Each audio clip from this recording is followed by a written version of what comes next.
இன்றைய தினம் மார்த்தாண்டம் மேம்பாலம் ஆய்வு செய்கிறேன்.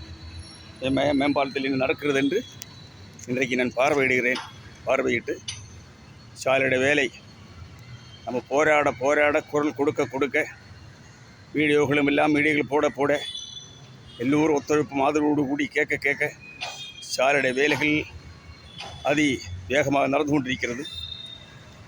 அந்த சாலை வேலை பார்க்கும் நிகழ்ச்சியை பார்த்து கொண்டிருக்கிறீர்கள். ஏன்னா ஸ்கூல் திறக்கப் போகிறது, மழை நேரம், நல்ல சாலை ஒழுங்கான முறை கிடையாது, தரமான சாலை கிடையாது. அதில் தான் போராட்டக்கூடிய குரல் கொடுக்குறோம்.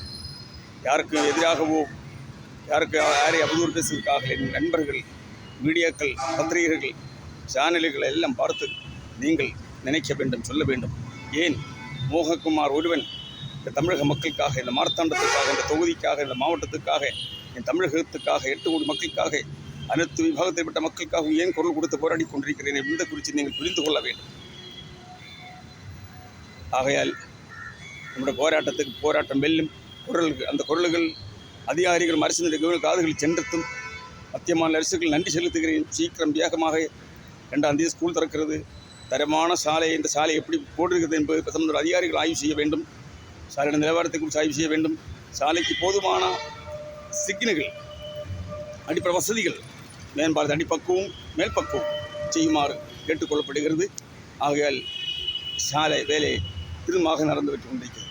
மழை நேரத்தில் போடக்கூடிய சாலையுடைய நிலவரத்தை பற்றி சம்பந்தப்பட்ட அதிகாரிகள் ஆய்வு செய்ய வேண்டும். இதுதான் என்னுடைய கோரிக்கை, என்னுடைய கருத்து. நீங்கள் பார்வையிட வேண்டும். தமிழ்நாடு முன்னேற்ற கழகத்தின் நிறுவன தலைவர் 3 முறை எம்எல்ஏ கேண்டிடேட் நிலைக்கு நான் இந்த பார்வையிட்டு மக்களுடைய கவனத்துக்கும் அதிகாரியுடைய கவனத்துக்கும் கொண்டு வருகிறேன். நன்றி, வணக்கம். மோகன்குமார், தமிழ்நாடு முன்னேற்ற கழக நிறுவன தலைவர்.